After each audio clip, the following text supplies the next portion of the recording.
Hey, my name's James Nicholson. Welcome to my YouTube channel. Now, in this video, we're going to cover the property news for March 2023, and what a month it's been. So much has happened, so make sure you stick around to the end. Now, we're one of the only YouTube channels that produces property content every single day. So make sure you help me get to 5,000 subscribers so you get updated on all the new content by taking that finger of power, smashing that subscribe button over there. Go on, do it now. Smash the subscribe button and hit the bell notification. So let's get to it, because a lot has happened already in 2023, and this month is a barn burner for sure. So what happened in February, which is now the March news? Well, one thing that we were expecting, and this has been going on for a while because of high inflation, is the interest rates went up again. And they were at 0.1% at one stage, and we had a 0.5% increase, and now we're sitting at a base rate of 4%. And now, if you're on a variable mortgage, that isn't great news, of course. But in the meeting, the Bank of England did indicate that they see that the interest rate rises look like they could be peaking fairly soon. Now, they can't say exactly when or if they expect to drop the rates, but they did indicate that they do feel that we're kind of peaking out on these interest rates, which is good. So what's going on with house prices? You see, the months prior, I think we've had 4 back-to-back drops in house prices at the end of last year and January this year. So what is happening? Well, we had a flat month, and so house prices didn't change. It was equal. And so that's pretty good. However, what you do have to understand with house prices, it's a lagging number. And so what I mean by that is, yes, the prices didn't change this month, and these are on deals that would have probably started in September, October sort of time last year. And so we haven't quite got to the data yet that is going to be around the time when we had the mini budget. So that's going to be coming probably in March and April, which will be interesting for sure. Now, this one is interesting. I made a video on this yesterday. Go back and watch that if you didn't already. And Reuters did an article, and they polled a lot of very influential people in the property world. And the forecasts have changed drastically, and I'm talking about house prices. So initially, we had some analysts saying that they felt the market could go down 30% or 40%. Which obviously wouldn't have been great news at all. And that would have really harmed our economy, because that would have put a hell of a lot of people in negative equity, especially ones that bought in 2020, 21, 22. So that wouldn't have been good news. Now, the revised analyst figure is saying that the market will decline in 2023, but now collectively they feel the market will drop just 2.4%.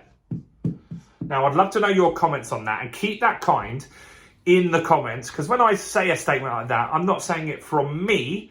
I think the market, I've said previously, will drop around 8% this year, but nobody knows for sure.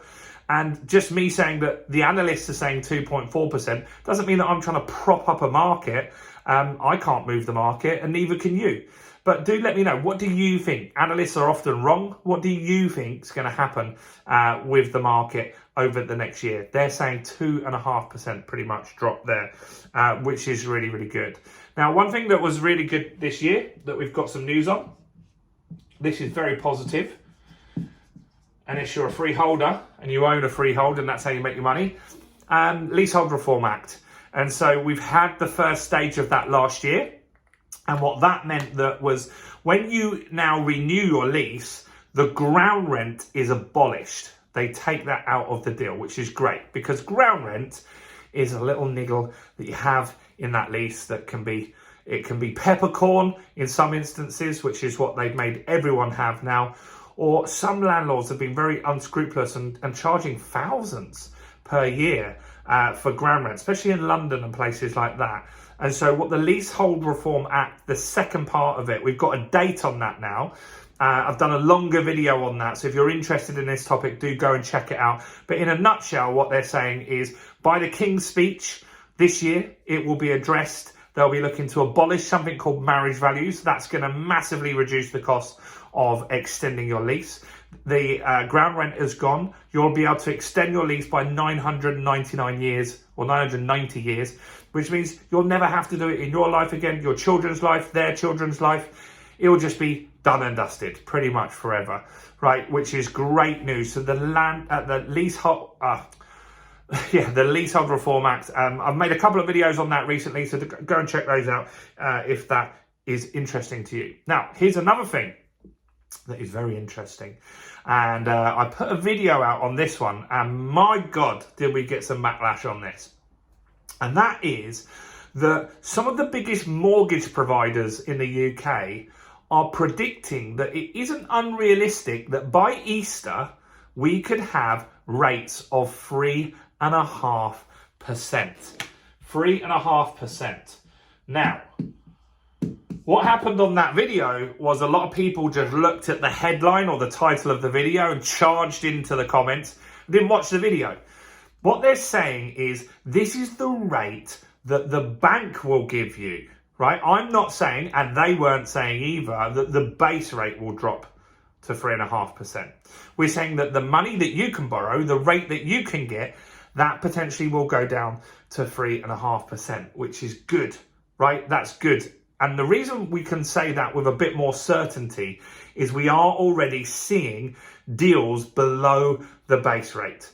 They're out there, right? So you can get deals at the moment with HSBC for 3.99%. And you can also get one with Virgin Money with 3.99%. And there was, for a short period of time, although it's gone, but it could come back, the Cooperative Bank have a lender that they own called Platform. They did a rate of 3.75%. And so big mortgage brokers like John Charcoal, which is one of the biggest brokers in the UK, they're predicting that they feel that the rates are on the way down. These are 5-year fixed. And so they feel that the rate can get to that level because interest rates are likely to start moving down at some point during that year. Now, inflation's still absolutely crazy high at the moment. We've gone down to 10.1%, and that's not really shifted. Although in the Bank of England meeting where they put the rates up to 4%, they feel inflation is going to really start dropping very, very soon. And they have the data that will indicate to them what's going to happen, right? They know what's coming.